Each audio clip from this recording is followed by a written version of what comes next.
Okay, I think I might owe the comic book fans on the internet a bit of an apology.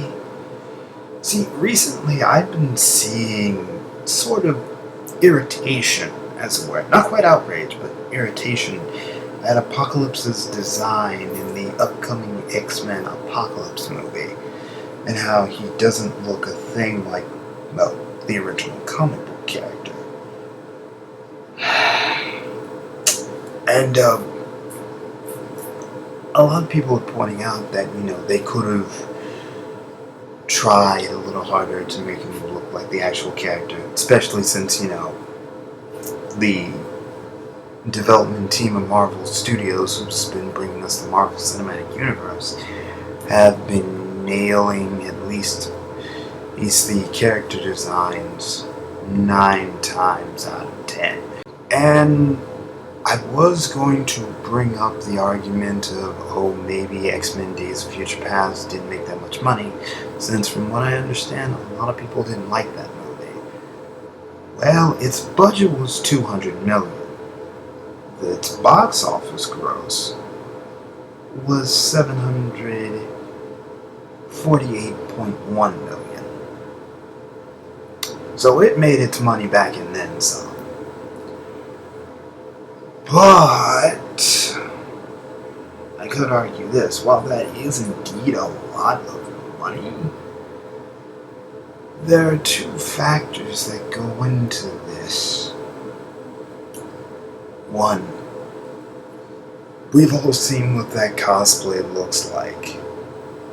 That costume looks very expensive to make. And one thing that a lot of these comic fans don't consider is that they have to make multiple versions of that sucker. So, the actor would have to wear like a new version of that costume with each take. So, which would be easier to make? That hulking's overly exaggerated sucker, or what they gave us?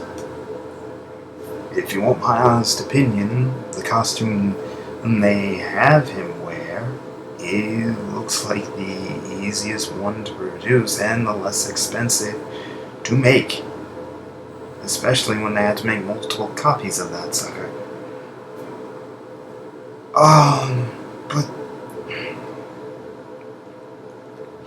well, yeah, I would kind of question where the rest of the money went, but they got other costumes to make. They've got sets to shoot, locations to shoot it on. They've got to get food for the cast, and the directors, and the executives, and the special effects team. You've got to pay the makeup artist. You got to pay voice actors, if any. You gotta pay the prop guys. Basically, multiple hands on the project that they have to pay.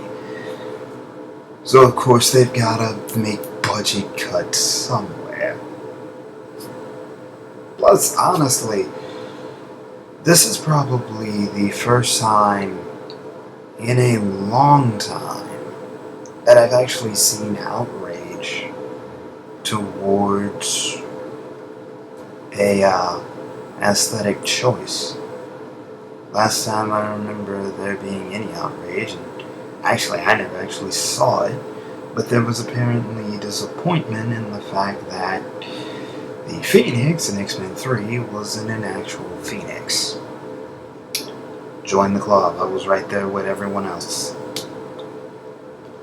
But of course there were some other issues with X-Men Days of Future Past. I'll look into that later. But the point is, and I'll do a follow-up on this later, because I want to keep this video short. My point is this is pretty much what we're getting, probably due to cost effectiveness. Yes, it looks somewhat like Ivan Ooze. that's just probably what we're gonna have to deal with for now. I'm Namani Rimshin. Thanks for spending time in my corner.